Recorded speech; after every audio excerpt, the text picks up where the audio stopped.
And the last challenge I'm going to talk about today is Iran, and maybe the one that's most interesting to many of you, because it's so immediate. It's so urgent. We see Iran pursuing uranium enrichment when it clearly doesn't need nuclear power because it has so much oil. We know from disclosures that Iran has had a nuclear weapons program for a long time, that it has a nuclear bomb design that it bought. We know that Iran is currently arming Hezbollah in a war in the Middle East, has armed Hamas. And regardless of what you think of the Mideast conflict, the fact of the matter is Iran has given some of its top weapons to groups that are running insurgencies and firing weapons at civilians, which we call terrorism. So it's very immediate. It's very urgent. And the question is, well, what should we do about it?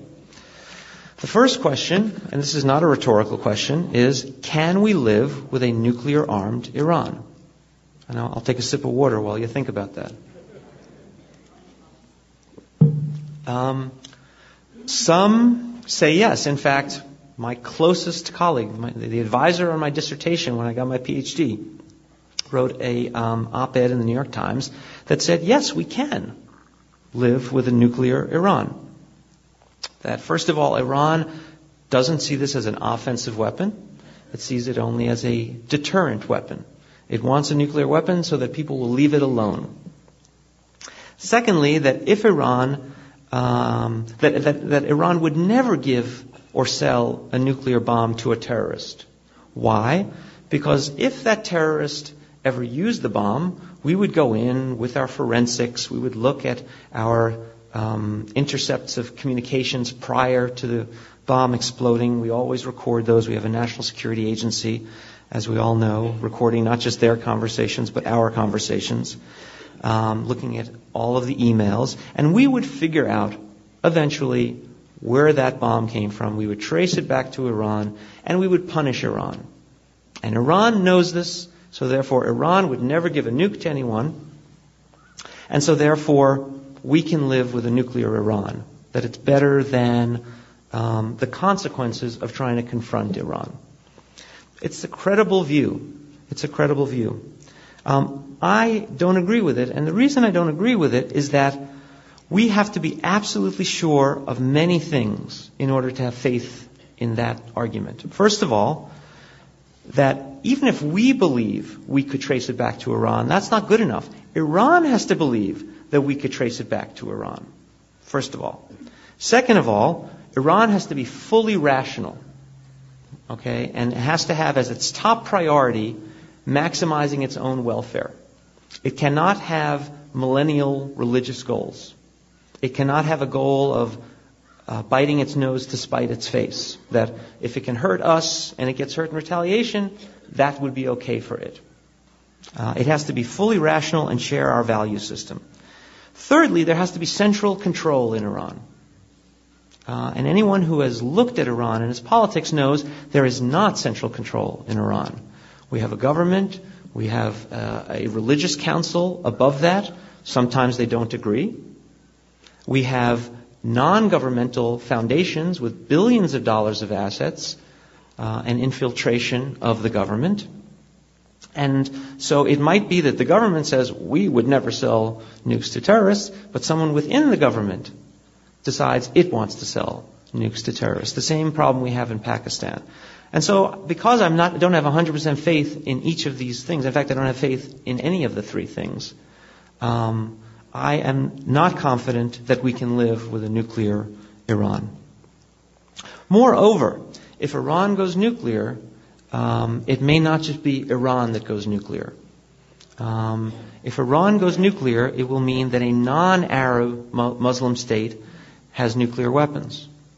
What are the Arab Muslim states going to think about that? They're going to be very upset, and they're going to want to have nuclear parity.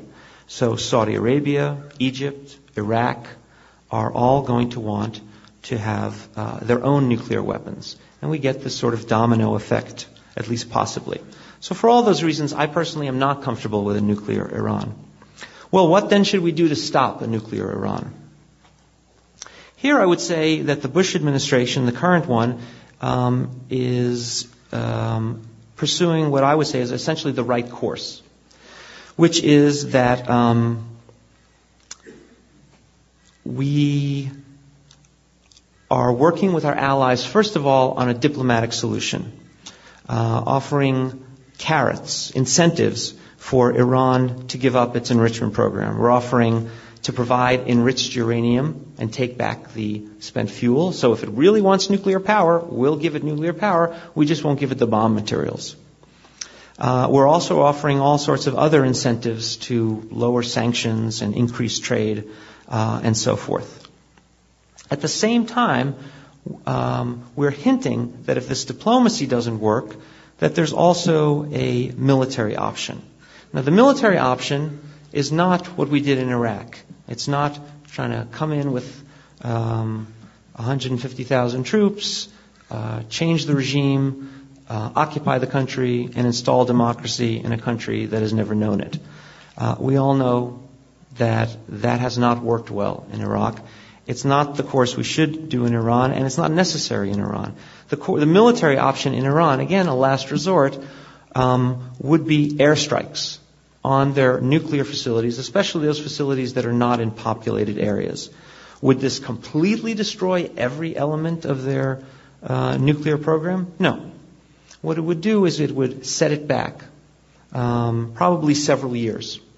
And it's something that could then be repeated in several years again, if necessary. Some of the facilities we couldn't hit. They're underground. But we could do enough damage that we could set the program back and show that we're really serious, that we're not going to allow this to occur, and that Iran would be much better off abandoning its nuclear program and joining the community of nations on this one. Unfortunately, the credibility of this threat, this military threat, is undermined because Iran knows that we are spread so thin in Iraq. Now, I was opposed to the Iraq War. I was publicly on the record. I started writing op-eds in 1998, Los Angeles Times, USA Today, saying this would be a really bad move to have a war in Iraq because we'll have a civil war with no end, ethnic cleansing and all the things that have happened. I was against military force, certainly an invasion, an overthrow in Iraq. And also our presence in Iraq makes us vulnerable to retaliation from Iran. Let's say we hit Iran on their nuclear program, they can attack us in Iraq because we're right next door. So our presence in Iraq in two ways undercuts the credibility of our threat, which means that the threat alone may not suffice. We may actually, and or Israel may actually have to use airstrikes against Iran. Now, if diplomacy fails, and I think diplomacy will fail because I don't think Iran believes our threats, then the U.S. or Israel can, should, and I believe will use airstrikes on Iran to interrupt its nuclear program. Not because it's cost-free. There will be costs, but because the benefits of preventing a nuclear Iran will outweigh the costs of a nuclear Iran.